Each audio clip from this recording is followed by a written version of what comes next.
இருந்தபோது நம்ம வந்து முக்கியமாக என்ன சொல்கிறாங்க வந்து பார்த்தீங்கன்னா, இத்தனை மாவட்டங்களில் நடக்காத ஒரு விஷயம் வந்து கரூரில் நடக்குது அப்படின்னு குறிப்பிடுறாரு. அதே போல் அங்கே இருக்கக்கூடிய மக்கள் என்ன சொல்கிறாங்க வந்து பார்த்தீங்கன்னா, நம்ம செய்தித்தாள்லாம் பார்க்குறோம்.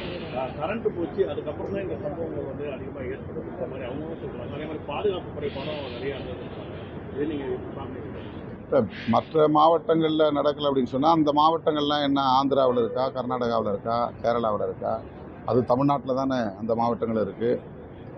அந்த மாவட்டங்களில் இவர் பேரணி நடத்தும்போது, பரப்புரை மேற்கொள்ளும்போது அதிமுக ஆட்சியில் இருந்ததா, திமுக ஆட்சியில் இருந்ததா? இந்த ஒப்பீடே தவறானது. மற்ற இடங்களில் பாதுகாப்பு தந்த அதே தமிழ்நாடு காவல்துறை தான் கரூரிலும் இருந்தது. மற்ற மாவட்டங்களில் பரப்புரை செய்கிற போது தமிழ்நாடு அரசு என்பது அவருக்கு ஒத்துழைத்தது என்றால், இங்கே ஒத்துழைக்க மறுத்தது யார்? வெறும் செந்தில் பாலாஜி அவர்களை மட்டுமே குற்றவாளி என்று சொல்ல விரும்புகிறாரா? அப்படி என்றால் அவர் என்ன வகையான குற்றத்தை செய்தார்? ஆட்களை ஏவினாரா? கல்லெறிந்தாரா? வன்முறையை தூண்டினாரா? அதனால் போலீஸ் லத்திச்சார்ஜ் நடந்து, துப்பாக்கிச்சூடு நடந்து உயிரிழப்பு ஏற்பட்டதா? இதுதான் அரசியல் நேர்மையற்ற ஒரு கருத்து.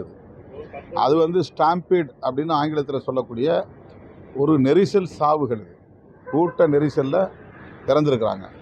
ஒரு ஸ்கொயர் மீட்டரில் 4 பேர் அல்லது 5 பேர் தான் நிற்க முடியும். ஆனால் 10 பேர் 15 பேர் நிற்கிற அளவுக்கு கூட்டம் அந்த இடத்துல திரண்டு இருக்கிறாங்க. 10 மணி நேரம் காத்திருக்கிறாங்க. அதனால் ஏற்பட்ட ஒரு தற்காப்பு முயற்சி. நம்ம பிழைச்சா போதும் அப்படின்னு ஒவ்வொருத்தரும் அங்கேருந்து தப்பிக்க முயல்கிறார்கள். அதில் கீழே பேலன்ஸ் பண்ண முடியாமல் விழுந்தவங்க மேலே மற்றவங்களாம் ஏறி மிதித்து ஓடினதுனால ஏற்பட்ட சாவு அப்படிங்கிறது 100 விழுக்காடு கண்கண்ட உண்மை. அதை போய் மறைச்சி அதில் ஒரு சதி இருக்குதுன்னு சொல்கிறதும், உள்நோக்கம் கற்பிப்பதும், திமுக அரசு மீது பழி போடுவதும், இது மிக மிக ஆபத்தான ஒரு அரசியல். அவருக்கே இது நல்லதல்ல. இது அவர் சுயமாக சிந்தித்து சொன்னதாக நான் பார்க்கல. அவர் கூட சுற்றி இருக்கிறவங்க அவரை உசுப்பேற்றி அவருக்கு இந்த மாதிரி இன்புட்ஸ் கொடுத்து இப்படி பேசுங்கன்னு அவருக்கு ஒத்திகை செய்து பேச வைக்கிறார்கள். அவர் என்றைக்கு சுயமாக சிந்தித்து செயல் திட்டங்களை வரையறுக்கிறாரோ அப்போதுதான் அவருக்கு ஒரு நல்ல அரசியல் எதிர்காலம் உருவாகும். அரசியல் அனுபவமற்றவர்களாக அப்படின்னு நான் சொல்ல வரல. விஜயை சுற்றி இருக்கிறவங்கெல்லாம் சங் பரிவார அமைப்புகளோடு நீண்ட தொடர்பு உள்ளவர்கள், அந்த பாசறையில் வளர்ந்தவர்கள்.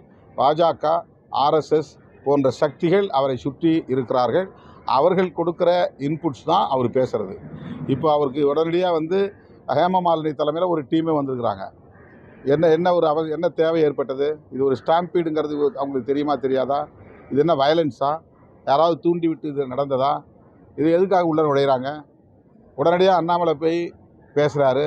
விஜய் மேலே தப்பு இல்லை, அரசாங்கத்து மேலே தான் தப்புங்கிறாரு. அது யார் இப்போ அப்படி யாராவது பொதுமக்கள் சொன்னாங்களா? இவராக இப்படி ஒரு ஒப்பீனியன் கிரியேட் பண்ணுறாங்க, ஒரு கருத்துருவாக்கம் செய்கிறாங்க. இந்த அரசியல் அவருக்கு எதிராக போய் முடியும். கடைசி இப்போ முக்கியமான கேள்வி தற்போது இந்த கூட்டங்களுக்குள்ள ஆம்புலன்ஸ் வர்றது மிகவும் ஒரு சர்ச்சையாயிட்டு இருக்கு. எடப்பாடியோட கூட்டமாக இருக்கட்டும், இப்போ நடிகை விஜயோட கூட்டம், இதெல்லாம் என்னங்க இது? ஆம்புலன்ஸ் அனுப்பி என்னங்க பண்ண முடியும்? ஆம்புலன்ஸ் எங்கள் கூட்டத்திலே பல முறை வந்திருக்கு. நாங்கள் நிறைய காட்டவா சான்ஸ்? இது எக்ஸாம்பிள் காட்டவா? எங்கள் கட்சி தொண்டர்கள்லாம் ஆம்புலன்ஸ் வந்தால் வழியை ஒதுக்கி கொடுத்து அதை ஆம்புலன்ஸுக்கு வழி அனுப்பியிருக்கிறாங்க. ஆம்புலன்ஸுக்கு வழி ஒதுக்கி கொடுத்துருக்குறாங்க. ஆம்புலன்ஸுங்கிறது வரதான் செய்யும். ஆள் இல்லாமல் வருதுன்னா ஆள் இல்லாமல் தான் போவோம். ஒரு இடத்துலேருந்து ஆள் இல்லாமல் போவோம். பிக்கப் பண்ண போது தான் ஆளோட போவாங்க ஹாஸ்பிட்டலுக்கு.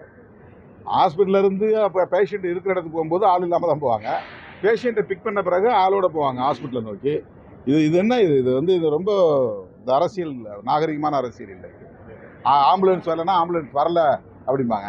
ஆனால் அவங்க பேசிகிட்டு இருக்கும்போதே அவருடைய PSO என்ன சொல்கிறாருன்னா, மயக்கம் போட்டு விடுறாங்க, அந்த தயவுசெய்து ஆம்புலன்ஸ் வழி விட சொல்லுங்கள், அப்போ தான் அவங்க ஆம்புலன்ஸ் எடுத்துகிட்டு போவாங்கன்றாங்க.